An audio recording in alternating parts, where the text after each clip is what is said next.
करकरीत तिन्ही सांजेला पंचाक्षरी गावात आला. आता त्याची चाल मंदावली. थकवा जाणवू लागला. कुठे पाणी मिळेल तर प्यावे आणि मगच पुढे जावे असे त्याला वाटू लागले. गाव तसा भलताच टारगट, आल्या गेल्याची मस्करी करणारा. एखाद्याला चिडवायचे म्हटले म्हणजे त्याला जीव नकोसा होईपर्यंत. कुणाची बायको नांदत नाही असा नुसता वास येऊ दे. बरी बाबा तुका वाईल गावली, नशिबाचो तू, अशी त्याची भलावणं. कुणाला मुलगा विचारीन असा झाला, काय झिलाचो कागद इलोकांना, अशी खवचट चौकशी. कुणाचा जमिनीचा वाद निघाला, मेल्या आता बरी जाडशी जुती घे, कोर्टाची पायरी घासूक, असा प्रेमळ सल्ला. तर असल्या चौचाल गावात मस्करी करण्यात अट्टल म्हणजे दोघेजणं. एक वासुदेव दाजी, सोनाराचा मुलगा शंकर, आणि दुसरा अनंत नाना कापडवाल्याचा मुलगा भास्कर. दोघांची दुकानं जेमतेम 100 पावलावर. त्याचा फायदा असा की शंकरला टिंगल करायची लहर आली म्हणजे तो उठून भास्करच्या दुकानावर जाणार, आणि भास्करला कुणाची टेर घ्यायची आयडिया सुचली की तो शंकरकडे येणार. मग दोघे बसून फप फप हसत लोकांची टिंगलबाजी करणार. आज संध्याकाळी असेच झाले. वासुदेव दाजीच्या दुकानावर एकटा शंकरच सकाळचा पेपर परत वाचत बसला होता. कोणाची तरी फिरकी ताणावी असा त्याला जाम मूड, पण जवळपास होता फक्त वरकामाचा पोऱ्या गणू, खुर्चीवर पाय घेऊन बसून राहिलेला. तेव्हा आजची संध्याकाळ कुणाची टिंगल न करताच फुकट जाणार अशा विचाराने शंकर खिन्न झालेला. अशा वेळेला दुकानावर एक पंचाक्षरी आला आणि प्यायला पाणी मागू लागला. पंचाक्षराचा अवतार मोठा विलक्षण होता. काळाक भिन्न वर्ण, अंगात सदरा, त्यावर पिवळा विटका कोट, खाली धोतर, डोक्याला रुमाल, पायात करकरीत वहाणा, खांद्याला भली जड किरमिजी रंगाची झोळी, तिला आतल्या सामानामुळे फुगवटा आलेला. एवढे पुरे नाही म्हणून कपाळाला पिवळ्या धमक गंधाची 2 आडवी बोटे आणि गळ्यात टपोऱ्या मण्यांच्या 2 लांबलचक माळा, एक नुसत्या पिवळ्या मण्यांची आणि दुसरी सरमिसर रंगबिरंगी. हे ध्यान पाहताच शंकरने बसल्या जागी आनंदाने उडी मारली. तिन्ही सांजेला गिराईक तर चांगलेच मिळाले. लगेच त्याने गणूला पाठविले भास्करला बोलावून आणायला. भास्कर देखील घराला आग लागल्यासारखा तत्काळ हजर झाला. गणूने पाण्याचा तांब्या पंचाक्षराच्या पुढे ठेवला. मग शंकर आणि भास्कर दोघे मिळून त्याच्या खनपटीला बसले. काय पाहुणं, खैसून इलात? पलीकडून. खय जाऊचा असा? पुढल्या गावाला. किती दिवस मुक्काम? आठवडा 15 म्हणजे नक्की नाय. काम झालं की जाणार. कसला काम? ते तुम्हाला सांगून काय उपयोग? उतरलासा खय सर? रवळदेवाच्या मंदिरामागच्या मांगरात. काय काय येता तुमका? जादू टोणो येता? मंत्रतंत्र करूक येतत? अशी अगदी नोकरीच्या परीक्षेसारखी नाना प्रश्नोत्तरी झाली.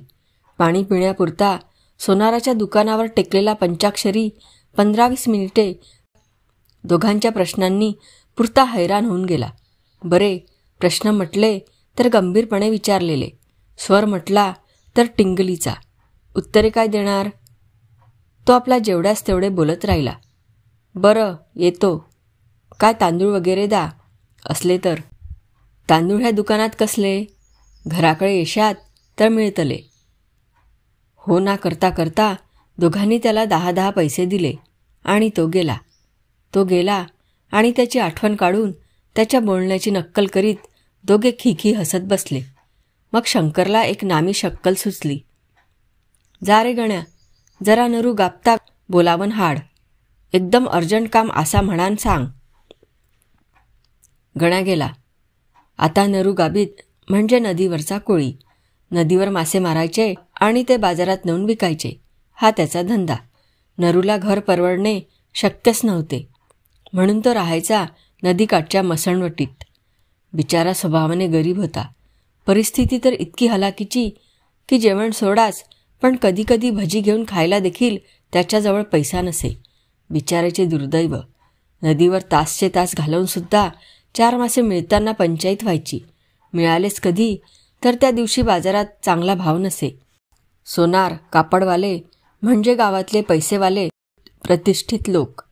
त्यांनी बोलवल्यानंतर न यायची काय ताप लागली होती नरूची. तो धावत पळतच येऊन पोहोचला. काय नरू, कसे चालला हा धंदो? काय शेठानू, गरिबाची मस्करी करतास?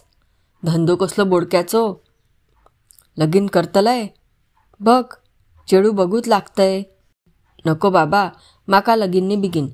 एकट्या जगूच भारी जाता हा आणि लगान खयक करतलय. मग शंकर मुद्द्यावर आला. नरूशेठ, गावात पंचाक्षरी इलो हा. रवळनाथाच्या देवळामागच्या मांगरात रवता हा. तेका भेट मेल्या एकदा जावन. काय करतलय जावन? पंचाक्षरी बाजार खाणहा नाय. मेल्या तुक जय थंय बाजार दिसतलो. पंचाक्षराकडे जाऊचा, तेका म्हणूचा, बाबा रे, काय तरी जादूटोणा कर आणि माका पैसा मिळा कसा कर. खऱ्यानी काय विचारतस? निस्तो भेट ते का एकदा जावन.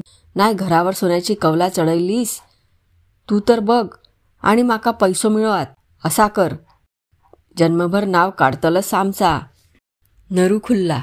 पंचाक्षराकडून धन मिळवण्याची कल्पना त्याच्या डोक्यात फिट बसली आणि मगच शंकर भास्करने त्याला सोडले. मग दुकान बंद होईपर्यंत दोघे आता नरूची काय गंमत होईल याविषयी तर्कवितर्क करीत बसले होते. नरू पंचाक्षराच्या पुढ्यात बसून राहिला होता. मटण खात असलेल्या माणसाच्या ताटातले हाडूक खाली कधी पडते यावर टुकत राहिलेल्या कुत्र्यासारखा. हवंय काय तुला? शेवटी एकदा पंचाक्षराने विचारलं. काहीतरी करा महाराजा. 2 वेळच्या अन्नाक महाग आसय. पोट मारून रवतय साहेबा. आणि यानंतर नरूने आपल्या दुर्दैवाची आणि दारिद्र्याची समग्र कहाणी पंचाक्षराला ऐकवली. आधी त्याच्या त्या मोजता येणाऱ्या बरगड्यांकडे, खोल गेलेल्या डोळ्यांकडे आणि वर आलेल्या गालांच्या हाडांकडे पाहून पंचाक्षराला त्याची दया आलेलीच होती. त्यातून नरूने केलेले तपशीलवार वर्णन, अगदी आजचा संबंध दिवस आपल्याला कसा नुसता एका चहाच्या कपावर काढावा लागला इथपर्यंत. मग पंचाक्षरी द्रवला नसता तरच नवल. नरूचे गारहाणे ऐकता ऐकता त्याला अगदी गहीवरून आले. शेवटी पोटावर हात आपटीत नरू म्हणाला, मग देशात ना महाराजा काहीतरी पोटापाण्याचं साधन? देईन. विचार करून पंचाक्षरी म्हणाला, पण मी सांगेन ते करावे लागेल. काय वाटात ते करीन, पर काहीतरी रस्तो दाखवा महाराजा. बघ हां, आता हो म्हणतोयस, मग घाबरशील. माझ्याबरोबर स्मशानात यावं लागेल मध्यरात्रीच्या वेळी. चालेल? यावर नरू खोखो हसला. म्हणाला, मी मसनवटीतच रावतय महाराजा. माका कसला मसणाचा भय.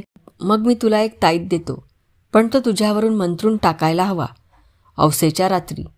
त्यावेळी घाबरलास तर मेलास. बोल, आहे तयारी? भिवचय नाय, पण भूतबाधा होऊची नाय मा. अरे भूत तुला काही करणार नाही, पण तू घाबरायचं मात्र नाही. काय करूचा नाय तर मी भितलय कित्याक. कधी येतलात मसणवटीत? सुदैवाने दुसऱ्याच दिवशी अवस होती. उद्या अवस आहे. बरोबर 12 वाजता मी स्मशानात येईन. तू असशील ना तिथे? होय महाराजा. बरं, गावात नुकतीच एखादी बाळंतीण वारली का? वारली तर. गुरुवाची सून वारली परवाच. तिला कुठं जाळलं ते बरोबर सांगू शकशील तू? एकदम अचूक. मी होतय थंय त्या टायमाक. असे रातचे इले. मेल्यांनी निचाक दिला नाय. रात्रभर चल्ला होताच धुमशान. बरं. त्याचे पुराण अर्ध्यावरच तोडीत पंचाक्षरी म्हणाला, मग उद्या भेट बरोबर 12च्या ठोक्याला. उपकार झाले महाराजा. तुमका काहीतरी देवक व्हया. पण काय देतलय? दातार मारूक दिडकी नाय. हां, बाजार आणून देईक तुमका. मला काही नको. पंचाक्षरी हसून म्हणाला, मी माझं कामच करीत असतो. साहेबानू तुमका समजला? पंचाक्षरी माका ताईत देतलो पैसे मिळूच्यासाठी. तुमचे लई उपकार झाले हो शेठानू. माका देव माणसाकडे धाडल्यात. नरू धावत येऊन शंकर भास्करच्या पायावर डोके टेकीत म्हणाला. दोघे भास्करच्या दुकानावर बसले होते. आत्ताच त्यांनी नरूची आठवण काढली होती. भोळसट गाबताची त्या खडूस पंचाक्षराने चांगली तासडली असणार याची त्यांना खात्री होती. आता नरू भेटतो कधी आणि स्वतःची फजिती सांगतो कधी असे त्यांना होऊन गेले होते. एकदा का त्याने आपल्या मूर्खपणाची स्वतःच्या तोंडाने कबुली दिली की त्याला जन्मभर चिडविण्याची आयतीच सोय होणार होती. 4 चौघात त्याला, नरू असे नदीवर कित्याक तू पंचाक्षरानं डबोला नाही दिल्यान असे विचारावे. मग आजूबाजूच्यांनी अधिक चौकशी नक्कीच केली असती. नरू तसा खुळ्यासारखा पंचाक्षराकडे गेला होता याचे वर्णन खुलवून करता आले असते. खूप गंमत येणार होती. पण इकडे तर नरू येऊन सांगत होता की त्याला पंचाक्षराने ताईत द्यायचे कबूल केले होते. म्हणजे सगळी गंमत मुळातच खलास. अर्थात हे उघडच होते की पंचाक्षराने देईन म्हटले म्हणजे काही खरोखरच ताईत दिला असे होत नाही. तो आपली नरूची भंकस करीत असणार. नरू, खऱ्याने तू का पंचाक्षरी म्हणालो ताईत देईन असा? का तूच आमका बनवतहस? तुमची शपथ शेठानू, मी कसो बनवतलय तुमका? असे म्हणून त्याने पंचाक्षराला आपली दया कशी आली याची समग्र हकीकत उत्साहाने सांगितली. उद्या मध्यरात्री मसणवटीत आपला प्रोग्राम ठरल्याची माहिती देखील दिली. मेल्या नऱ्या, भुरकाटून काहीतरी करून बसशील हा. ताईत मिळवूक जातलस आणि एखाद्या पिशाच्यानं धरला म्हणजे समजतला तुला. दोघांनी त्याला इशारा दिला. पण नरूचा पतंग जो थेट अस्मानात पोहोचला होता तो एवढ्या तेवढ्यानं खाली थोडाच येतो. संबंध आयुष्यात त्याला पहिल्या प्रथमच सुखाचे दार किलकिलस होताना दिसत होते. ते जोर करून पुरते उघडल्याखेरीज त्याचे समाधान होणार नव्हते आणि भूताखेताची त्याला भीतीच नव्हती. त्याची मुळी वस्तीच नदीकाठच्या मसणवटीत होती. मसणवटीत राहून देखील एकही चुकार भूत अजून त्याच्यासमोर आलेले नव्हते आणि आले असते तर नरूचा अस्थिपंचर अवतार बघून तेच भीतीने तोंड चुकून पळाले असते यात शंका नव्हती. शंकर भास्करने त्याला पुष्कळ उपदेश केला. पण नरू नुसते होय साहेबा, तुमच्या खऱ्या असा धन्यानू असे म्हणत राहिला आणि मग केव्हा तरी उठून स्वतःच्या स्तंद्रीत तरंगत चालता झाला. तो गेल्यावर भास्कर त्याच्या पाठमोऱ्या आकृतीकडे पाहतच राहिला. मग स्वतःशीच उद्गारला, रांडेच्यानं पंचाक्षऱ्या गुंडाळलो. आणि मग तो विचारात गढून गेला. त्याला असे गंभीरपणे विचार करताना पाहून शंकरला एकदम हसू आले. त्याच्या रुबाबावर जाव नको. तो भास्करला म्हणाला, उद्या मसणवटीत कशी गाळण उडतली बघ गापताची. परवा समजात फजिती. भलती गंमत येतली. भास्करला एकदम त्याचे म्हणणे पटले. पंचाक्षराने बहुधा धडा शिकवण्यासाठीच नरूला मसणवटीत भेटायचे ठरवले असावे. या विचाराने दोघेही एकमेकांच्या हातांवर टाळ्या देऊन हो हो करून हसू लागले. औसेची रात्र. सगळीकडे किर्र शांतता. लांबवरून येणारे भालूचे रडणे सोडले तर कुठेही कसलाही आवाज नाही. नदीचे पात्र निश्चल पसरलेले, काळे भोर. माहितगाराशिवाय दुसऱ्या कुणाला तिकडे पाणी आहे असे वाटलेही नसते. मधली फड्या निवडुंगाची ताटे सोडली की पलीकडेच मसणवाट. लांब रुंद काळा पट्टा. मध्ये 2 जांभळीची झाडे. किती वाजले त्याचा पत्ता नव्हता. नरू खोंगी घालून बसून राहिलेला आणि अचानक एका जांभळी मागून पंचाक्षरी उगवला. त्याची चाहूल लागताच नरूने वर पाहिले. त्यांची नजरानजर झाली. पंचाक्षरी नरूच्या जवळ आला. नरूला हलकेच म्हणाला, जागा दाखव. नरू उठला आणि चालू लागला.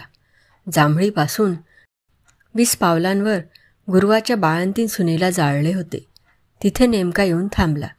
पंचाक्षऱ्याने त्याला एक लहानशी कुदळ दिली. म्हणाला, खड्डा खण.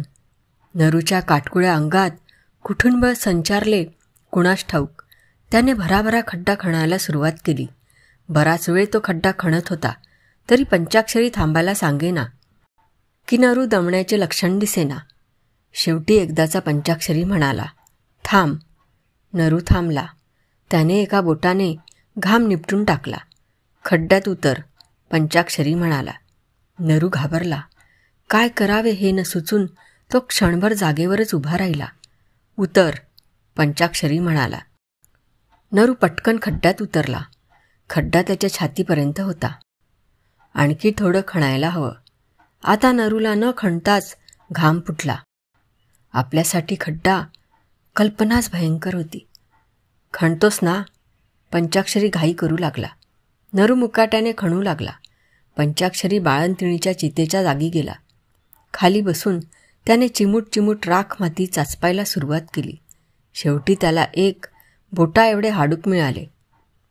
नरू क्षणभर थांबून मागे वळून त्याच्याकडे पाहू लागला. पंचाक्षऱ्याने नेमक्या त्या क्षणी नरूकडे पाहिले. त्याच्या नजरेनेच नरूला हादरल्यासारखे झाले. तो मुकाट्याने परत खणू लागला. पण त्यावेळी त्याच्या मनात आले, पळून जायचे असेल तर हीच वेळ आहे, नंतर फार उशीर झालेला असेल. त्याने खणायचे काम थांबवले. पण पंचाक्षरी काही बोलला नाही. तो हातातल्या हाडकाने एक मोठे वर्तुळ काढण्याच्या उद्योगात होता. वर्तुळ काढून झाल्यावर त्याने नरूला जवळ बोलावले. म्हणाला, मी ताईतावर मंत्र घालीन, त्यावेळेस तू इथं या वर्तुळाच्या मध्यभागी उभं राहायचं आणि मंत्र पुरा होईपर्यंत इथून हालायचं नाही. काय वाटेल ते झालं तरी, काहीही दिसलं, काहीही ऐकू आलं तरी या वर्तुळाच्या बाहेर जायचं नाही. लक्षात ठेव, जोवर तू वर्तुळाच्या आत आहेस तोवर तुला कसलाही धोका नाही. पण वर्तुळाच्या बाहेर गेलास की मेलास. बघ, अजून विचार कर. घाबरणार असलास तर अजूनही परत जा. नाही भिवचंय, काय वाटात ता होऊ दे, नरू शूरपणे म्हणाला. मग पंचाक्षरी खड्ड्यात उतरला. नरूला म्हणाला, माती लोट. नरू त्याच्याकडे पाहतच राहिला. पंचाक्षऱ्याला खड्ड्यात गाडायचे. पंचाक्षरी खेकसला. बघत काय राहिलास, सांगतो तसं कर मुकाट्यानं. मग नरू माती लोटू लागला. शेवटी पंचाक्षऱ्याचे फक्त मुंडके तेवढे बाहेर राहिले. त्याच्या त्या फुगीर पिशवी सकट त्याचे दोन्ही हात मातीखाली गाडले गेले. तेव्हा त्याने हातात कसल्या वस्तू घेतल्या होत्या हे कळायला मार्ग राहिला नाही. मग मुंडके बोलू लागले, जाऊन वर्तुळात उभा राहा आणि लक्षात ठेव, काहीही झालं तरी बाहेर पाऊल टाकायचं नाही. नरू मागे वळला. पाहतो तर तशा त्या मिट्ट काळोखात देखील पंचाक्षराने काढलेले ते वर्तुळ किंचितसे चमकत होते. मग ते कशाने कोण जाणे. इकडे पंचाक्षराचे मंत्र पुटपुटणे सुरू झाले. शब्द कळत नव्हते, पण तोंडातल्या तोंडात काहीतरी बोलणे चालू होते, अगदी हलके हलके. हळूहळू आवाज वाढू लागला, पण तो मंत्राचाच असे निश्चित सांगता आले नसते. कुठून तरी गडगडल्यासारखे होऊ लागले. हळूहळू गडगडाट वाढत गेला. मग दूरवरून कुणीतरी रडल्यासारखे वाटू लागले. त्या रडण्याचा आवाज गडगडाटात मिसळला. हळूहळू रडणे वाढू लागले. अगदी ऊर फुटून फुटून कुणीतरी रडत होते. जवळचे माणूस नुकतेच मेल्यासारखे. आक्रोश वाढत चालला. एकदम 5-50 माणसे आक्रंदू लागली. असंख्य स्वर मसणवट दुमदुमून गेली. मग किंकाळ्या, एका पाठोपाठ एक किंकाळ्या फोडल्या जाऊ लागल्या. अंगावर काटा उभा राहील अशा. पाहता पाहता रेड्यांचा एक कळपच्या कळप कुठूनसा चाल करून आला. रेडे, हातभर लांब शिंगांचे, काळे कुट्ट रेडे. नरूची हबेलहंडी उडाली. आता जायचे कुठे. रेडे तर सरळ त्याच्याच रोखाने मुसंडी मारून येत होते. तो मागे झाला. एवढ्यात आठवले, वर्तुळाबाहेर जायचे नाही. उभा राहिल्या राहिल्या त्याचे पाय लटलट कापू लागले. छाती थाड थाड उडू लागली. कमरेची लंगोटी ओली चिंब होऊन गळू लागली. त्याची शुद्ध हरपण्यापूर्वीची शेवटची जाणीव त्या काळ्याकुट्ट रेड्यांचा कळप वर्तुळापर्यंत येऊन पोहोचल्याची. मेलो असात नाय रे नरो, बरो मरतलो. तो आधी गेलेलोच नसात मसनवटीत अवसेच्या रातीत. असो नाय हा करूचो, पैज लावतस जाऊकच नाही तो. मी पैजेर सांगतये. अवसेच्या दुसऱ्या दिवशी संध्याकाळी शंकरच्या दुकानावर शंकर आणि भास्कर पैजा लावत होते. दिवसभर नरू नदीवर दिसला नव्हता. आज बहुधा असा पहिलाच दिवस की नरू नदीवर आला नाही. तेव्हा त्याचे काल काय बरे वाईट झाले असेल याविषयी दोघांना काळजी वाटणे साहजिकच होते. बरे, खरोखरीच नरूचे बरे वाईट व्हावे असे काही त्यांना वाटत नव्हते. नरू जिवंत राहावा, हातीपायी धड राहावा, पण त्याची टिंगल करता येईल अशी फजिती व्हावी, एवढीच त्यांची माफक इच्छा होती. पण प्रकार काही भलताच झालेला दिसत होता. शेवटी दोघेही अशा निष्कर्षाप्रत आले की आपले न ऐकता नरू काल जो मसणवटीत गेला तो पंचाक्षराच्या तडाख्यात पुरता सापडला. आता उद्या पाहायचे मिळायचे ते त्याचे प्रेतच. अशा विचाराने दोघे कधी नव्हे इतके गंभीर झाले. मुळात नरूची आणि पंचाक्षराची गाठ घालून दिली हेच चुकले असेही त्यांना कुठेतरी उगाच आपले मनाच्या कोपऱ्यात वाटू लागले. एवढ्यात हेलपाटत येत असलेली नरूची हळकुळी आकृती समोर दिसू लागली. अंतरावर असल्यामुळे ती अधिकच किडकिडीत आणि उंच भासत होती. का कोण जाणे, नरूला येताना पाहून क्षणभर दोघांचीही वाचाच बसल्यासारखी झाली. पण दुसऱ्या क्षणी त्यांच्या ध्यानात आले की आहे, नरू जिवंत आहे. त्या अर्थी अजूनही त्याची टिंगल करण्याची बरीच संधी शिल्लक आहे. या विचारासरशी दोघांनाही एकदम वाचा फुटली. काय नरू, इलस्ताईत जिंकून, असे ओरडत ते त्याला सामोरे गेले. नरूने त्यांना सगळी कथा सांगितली. ते काळोखात चमकणारे वर्तुळ, ते गडगडणे, ते रडणे, आरडणे आणि ते अंगावर धावून आलेले रेडे. त्यांना पाहून तो कसा बेशुद्ध पडला. पुन्हा शुद्ध आली तेव्हा रेड्यांचा कळप पुन्हा पुन्हा वर्तुळाशी येऊन कसा मागे जात होता. नंतर आणखी काही चित्रविचित्र आकार, पण सगळे वर्तुळाशी येऊन परत जाणारे. अखेरीस पंचाक्षराचे मंत्र पुटपुटणे संपले होते आणि सारी भूतावळं ओसरली होती. नरू वर्तुळामध्येच ठीकठाक राहिला होता आणि त्याला भेडसावणारे जे काही होते ते वर्तुळापर्यंत येऊन परत गेले होते. पंचाक्षराने त्याची पाठ थोपटली होती आणि त्याला मंतरलेला ताईत दिला होता, पण ताईताबरोबरच धोक्याचा इशाराही दिला होता. ताईत नेहमी गळ्यात घाल, अधूनमधून काढलास तर चालेल, पण हरवलास तर मात्र तू खल्लास. ताईत तुझ्याकडे आहे तोवर त्यातलं भूत तुला लागेल तेवढा पैसा आणून देईल, पण हरवलास तर मात्र ते तुझ्यावरच उलटेल. तुला शोधून काढून तुझा प्राण घेतल्याशिवाय राहणार नाही. हो, बघितलास ताईत? गळ्यात काळ्या दोराने गाठून घातलेला ताईत दाखवून नरू म्हणाला. पैसे देणारा ताईत. मी हो का कधीच गळ्यात असून काढूचंय नाय. ताईत मिळाल्यापासून नरूचे नशीब खरोखरीच बदलले. आदल्या रात्रीच्या जागरणामुळे त्या दिवशी नरू मासे मारायला नदीवर गेला नाही हे खरे, पण दुसऱ्या दिवशी त्याच्या गळाला कधी नव्हेत असे मासे लागले. बाजारात भावही चांगला आला. चांगला म्हणजे किती, संबंध महिनाभरात होत नसे इतकी मिळकत नरूला त्या एका दिवसात झाली. दुसऱ्या दिवसापासून त्याची मिळकत वाढतच चालली. मासे नुसते नरू गळ कधी टाकतो याची वाटच बघत असायचे आणि नरू कधी येतो याची वाट पाहत गिराईके बाजारात तिष्ठत असायची. नरूच्या खिशात आता पैसा जमू लागला. पूर्वी नरूकडे पैसा नव्हता. एवढेच नव्हे तर त्याला खिसाही नव्हता, पण आता तो नुसताच लंगोटी लावून हिंडेनासा झाला. त्याच्या अंगात सदरा आला. सदऱ्याच्या वर चांगला 4 खिशांचा कोट आला. नरूचा एक हात नेहमी कोटाच्या खिशात असायचा आणि दुसरा गळ्यातल्या ताईतावर. ताईताला तो क्षणभरही विसरत नसे. यावरून शंकर भास्कर त्याची खूप टिंगल करीत, पण आता त्या टिंगलीतही हवाच गेल्यासारखी झाली होती.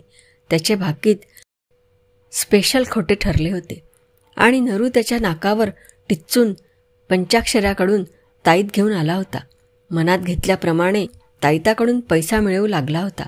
येता जाता तो त्या दोघांना अजूनही सलाम करायचा हे खरे, पण आता तो रोज आपल्याला सलाम करून चिडवतोय आहे असे त्या दोघांना वाटू लागले होते. मालकानू सलाम करताय, आता आमचा कित्याक सलाम. आता तू बनलस मालदार. तुमची कृपा शेठानू. कधीचो म्हणतंय तुमका एकदा घराकडे जेवूक बोलवूचा. आज येतलात तर येवा, मेहरबानी जाईत. नरूने असे नम्रपणे जेवणाचे आमंत्रण दिल्यानंतर शंकर आणि भास्करला नाही म्हणणे शक्यच नव्हते. ते त्याच्या ताईतावर चढपडत हे खरे असले तरी तो असा लीन झाला की त्यांचा नाईलाजच होई. थोडे आडेवेढे घेतल्यानंतर शेवटी दोघे नरूकडे जेवायला गेले. नरूने कालवण झकास शिजवले होते. तुकड्या खमंग भाजल्या होत्या आणि सोबत प्यायला खास माळाची फेणी आणली होती. तिघेही पोटभर प्यायले. पितांना तोंडी लावायला विषय अर्थात ताईताचाच होता. हो ताईत, हो माझो परमेश्वर आसा, तर झालेला नरू म्हणत होता. पंचाक्षऱ्यानं काय सांगितला हा असा ठावक. म्हणालो हो का हरोशीत तर प्राणाक मुक्षीत, ह्याच्या तलो संबंध तुझो जीव घेईत. शंकरचे डोळे एकदम चमकले. तो भास्करच्या कानाशी लागला. गंमत करूची भास्कर, फजिती करूची साल्याची. तो कुजबुजला. काय करतलस? ताईत काढून घेतलंय. बघूचा कसो नाचतो तो. भास्करच्या अंगावर एकदम शहारा आला. ताईत काढून घ्यायचा? नको शंकर, भलती मस्करी बरी नाय. पण शंकर ऐकण्याच्या परिस्थितीत नव्हता. तो नुसता खोखो हसत सुटला. मग शंकर स्वतः प्यायचा थांबला आणि नरूचे ग्लास एका मागोमाग एक भरत राहिला. थोड्याच वेळात नरूची शुद्ध गेली. तो हातवारे करीत मोठमोठ्याने बडबडत नाचत सुटला. शंकरने केव्हा तरी त्याच्या गळ्यातल्या काळ्या दोऱ्याला पाठीमागून एक झटका दिला. बस, काळा दोरा उघळून शंकरच्या हातात आला आणि त्यात गाठवलेला ताईत देखील. आता मस्करीला खरी रंगत आली होती. सकाळी नरू धावतच वासुदेव दाजींच्या दुकानावर आला. दुकानात शंकर होता. साहेबानू बुडालय, ठार मेलय. काय झाला? असा आरट्टच कित्याक? काय सांगू मालकानू, ताईत गेलो खय. गेलो? अरे असो जाईत खय सर. हसू दाबीत शंकर म्हणाला. गेलो खरो, काल रात्री होतो आणि सकाळी उठान बघतय तर नाय नपाट झालो. आता मी मरतलय. संबंध माझ्या मानगुटीवर बसतलो. काय नाय रे जावचा, भीतस कित्याक. अरे तो कसलो ताईत, खरो नाय तो. नाय कसो, माका इतको पैसो मिळालो तो काय उगीच. ताईत खरो आसात. आता मातूर मी ठार मेलय. आक्रोश करीत नरू निघून गेला. शंकर आणखी काही बोलेल याची त्याने वाट देखील पाहिली नाही. त्याला काही सुचतच नव्हते. पंचाक्षराची सूचना एकसारखी त्याला भेडसावीत होती. ताईत हरवलास की तू मेलास. त्याशिवाय दुसरे काही त्याला समजत नव्हते, जाणवत नव्हते. बेभान अवस्थेत तो मसनवटीत गेला आणि पडून राहिला. नदीवर मासे मारायला देखील गेला नाही. नुसता एकच एक विचार करीत आडवा पडून राहिला. शंकरला मात्र खूपच गंमत वाटत होती. मस्करी करायची तर ती अशी डोके वापरून, नाहीतर काय मजा. ताईत त्याने लपवून ठेवला होता, तो देखील अशा ठिकाणी की जिथे सहज कोणाचा हात पोहोचू नये. घरामागच्या मांगरात एक भिंत फुटली होती आणि तिथे कोनाडा तयार झाला होता. विशेष काही लपवायचे असेल की शंकर ते या कोनाड्यात लपवी आणि त्यावर दगड लावून ठेवी. ताईत तिथेच ठेवून शंकर नरूची मजा पाहत होता. सलाम साहेबानू, काय गंमत आहे? संध्याकाळी शंकर भास्करच्या दुकानावर गेला. उजाडतानाच आपण ताईत कसा लपवला, मग सकाळी नरू कसा रडत रडत आला त्याची हकीकत त्याला सांगितली. दोघेही पोट धरून धरून हसले. शंकर मधून मधून, ह्या बरा नाही केलंस हा, बिचाऱ्याचो ताईत घेतलंस असे म्हणत म्हणत हसत होता. खोटोच असतलो तो ताईत, असं कोण तायतान पैसे वालो जाता, असे म्हणत शंकर हसत होता. शेवटी भास्कर शंकरला म्हणाला, आता बस झाली हा मस्करी. उद्या परत देवन टाक बिचारायचो ताईत, नाहीतर भलताच काहीतरी होऊचा आणि मस्करीची कुस्करी जाऊची. शंकरला ते पटले आणि तो म्हणाला, तू भिया नको, एक रात आणखीन रडान दे ते का. सकाळी फाटफटीक उठान ताईत दितय. लगेच तो पुन्हा हसू लागला. पण रडवला का नाही कापताक, आमच्या पुढे हुशारी करी होतो. आणि मग दोघेही एकमेकांना टाळ्या देत दिवस मावळेपर्यंत हसत राहिले. सकाळी फटफटल्याबरोबर शंकर घरामागच्या मांगरात गेला. ताईत दिल्याबरोबर नरू कसा खुलेल, काय वाटेल ते द्यायला तयार होईल आणि आपण त्याच्याकडून कोंबडी वसूल केल्याशिवाय ताईत देणारच नाही या विचाराने त्याला हसू फुटत होते. पंचाक्षराचा इथला मुक्काम संपला होता. तो गाव सोडून निघाला. त्याने वाळत घातलेली कापडे गोळा केली, घड्या करून ती किरमिजी झोळीत भरली आणि ती झोळी खांद्याला अडकवली. दगड बाजूला करून शंकरने ताईत काढण्यासाठी कोनाड्यात हात घातला. त्याच्या हाताला काहीतरी गिळगिळीत लागले. चटका बसावा तसा त्याने हात मागे घेतला. एक अगदी बारीकसा, अगदी ताईताच्या काळ्या दोऱ्यासारखा साप सरसरत कोनाड्या बाहेर आला. विलक्षण धक्क्याने शंकरच्या छातीत जबरदस्त कळ आली. ताईताचा जनावर झाला. म्हणजे ताईत खरो असतलो आणि तो पंचाक्षरी, तो कोण? ताईत, अस्सल ताईत मी चोरूक नको होतो. शंकरच्या छातीतली कळ वाढतच चालली, असह्य झाली. डोळ्यासमोर काळोख पसरला. जागच्या जागीच शंकर कोसळला. तो परत उठलाच नाही. पंचाक्षरी भरभर चालत होता. ऊन पडायच्या आत जितका रस्ता काटता येईल तेवढा काटायला हवा होता. पंचाक्षरी बाजारपेठेत येऊन पोचला. हातात ताईत घेऊन भास्कर पळतच नदीकडे निघाला. गापताला ताईत देऊन खुश करायचे आणि शंकरने मस्करी केली म्हणून सांगायचे. त्याच्या बदल्यात नरूला बकरा मारायला लावायचा असा त्याचा विचार होता. धावता धावता तो स्वतःशीच हसत होता. शंकरला दुसऱ्याची मस्करी करायला हवी. आपली मस्करी दुसरा कोणी करील हे त्याच्या गावीही नसेल. पण आपण उजाडायच्या आधीच गारुड्याच्या पोराकडून सापाचे पिल्लू घेऊन ताईताच्या जागी ठेवले हे त्याला कळणारच नाही. संध्याकाळी सांगितले की चेहरा पाहण्यासारखा होईल. मग काय टिंगल करायला गिराईक. काय शंकर परत चोरतलंच कुणाचे ताईत? नुसत्या विचारानेच भास्करला गुदगुल्या होत होत्या. भास्कर ताईत घेऊन नदीवर आला, पण नरू नदीवर नव्हता. भास्कर मसनवटीत नरू झोपायचा तिथे गेला. नरू झोपला होता. ए नऱ्या, अरे उठ, ताईत गावलं बघ तुझं, उठ. भास्करने त्याला गदागदा हलवायला सुरुवात केली. एकदम एका विचित्र शंकेने त्याने हात सोडून दिला. नरू खाडकन उतावळा पडला. त्याचे डोळे टकटकीत उघडे होते, पण त्यात प्राण नव्हते. बहुधा ताईत मिळाला नाही तर आपण मरणार या कल्पनेनेच हाय खाऊन नरूचा जीव गेला होता. पंचाक्षरी गावाच्या वेशीपाशी आला.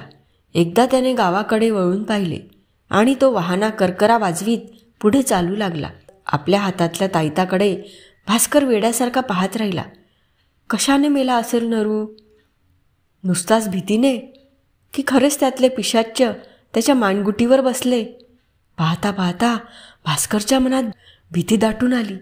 काही का असेना, पण या ताईतात काहीतरी विशेष असले पाहिजे खास. त्याशिवाय का नरू मेला? कसाही मरो, पण ताईतामुळे मेला हे तर खरेच. आणि नकळत त्याच्या मृत्यूला आपण जबाबदार. आपण दोघंही, आपण आणि हा ताईत. भास्करला त्या ताईताकडे बघवेना. हा ताईत, असला भयंकर ताईत, आणि आता हा माझ्याकडे. कुणाला देऊ हा परत? त्याने हताशपणे एकदा नरूच्या निष्प्राण देहाकडे पाहिले. कुठून बुद्धी झाली शंकरला तो चोरण्याची? आणि आपण तरी कशाला घेतली ही पीडा शंकरकडून? नरूसाठी नाही, शंकरची मस्करी करावी म्हणून. पण आता आता कोण घेईल हा ताईत माझ्याकडून? कोण घेईल? कुणीतरी घ्या, सोडवा, सोडवा मला. असहाय्य होऊन भास्कर नदीच्या पात्राकडे पाहत बसून राहिला. एकदम त्याच्या डोक्यात एक कल्पना आली. तो तरातरा उठला आणि नदीच्या दिशेने चालू लागला. निवडुंगाच्या फडामधून मध्ये वाट मोकळी होती. वाटेचे टोक नदीवर झुकले होते. भास्कर ताईत घेऊन तिथपर्यंत चालत गेला आणि जीव खाऊन त्याने ताईत नदीत भिरकावण्यासाठी हात उचलला. शरीराची वेडीवाकडी हालचाल झाली आणि एकदम तोल जाऊन तो खाली घसरला. पडता पडता त्याने कशाला तरी धरण्याचा प्रयत्न केला. निवडुंगाची काटेरी बोंडे. हात सटकन सुटला. एखाद्या धोंड्यासारखा भास्कर सरळ नदीत पडला. नदीत फुटकळ तरंग उठले आणि मग सारे गपगार झाले. पंचाक्षरी गावाबाहेर आला. मसणवट्टीशी नदीजवळ. तिकडून जाता जाता निवडुंगाच्या फडाकडे त्याची नजर गेली. उन्हात काहीतरी चकचकले. त्याने जवळ जाऊन पाहिले. एका निवडुंगाच्या बोंडावर ताईत पडला होता. ताईत, त्याने नरू गाबिताला दिलेला ताईत. पंचाक्षरी गालातल्या गालात हसला. त्याने ताईत उचलला, खांद्याला अडकवलेल्या झोळीत टाकला आणि तो पुढच्या गावाच्या दिशेने चालू लागला. अशाच नवनवीन कथा ऐकण्यासाठी आपल्या श्रवणकथा या चॅनलला सबस्क्राईब, लाईक आणि जास्तीत जास्त शेअर करा.